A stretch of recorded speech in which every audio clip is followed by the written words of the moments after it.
Hello guys, luto po tayo, pininyang paa ng manok.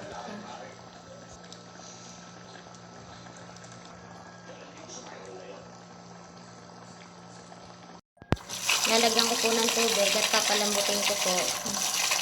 Nilagyan ko na rin po ng asin.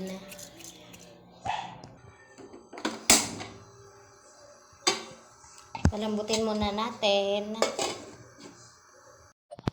Habang pinapalambot ko po, mag-iwan na rin po ako ng bawang tsaka sibuyas.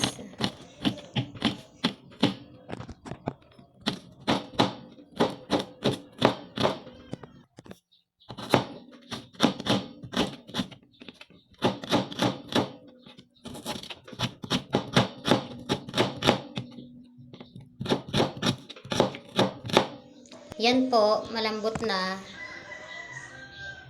Gigisahin ko na po yan. Nagano po muna pala ako dyan ng aswete. Tapos nagisa na rin po ako ng bawang, sibuyas.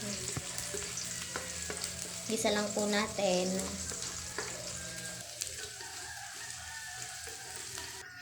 Lalagay ko na rin po pala yung paa ng manok para po magisa na rin po. Yan, haluin lang po natin. Lalagay na rin po pala ako ng asukal.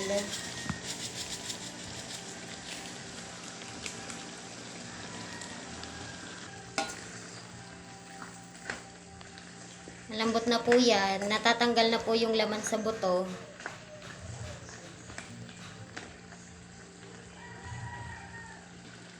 Naglagay na rin po ako ng pineapple juice.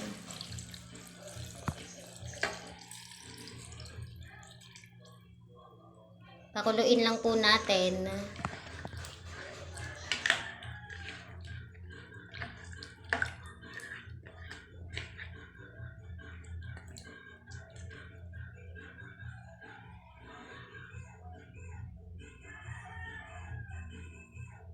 Naglalagay na rin po pala ako ng pampalasa dyan.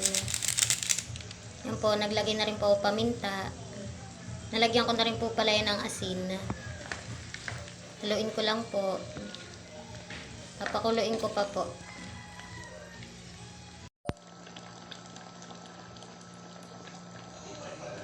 Yan po, luto na po yan. Kain po tayo. Pininyang paa ng manok.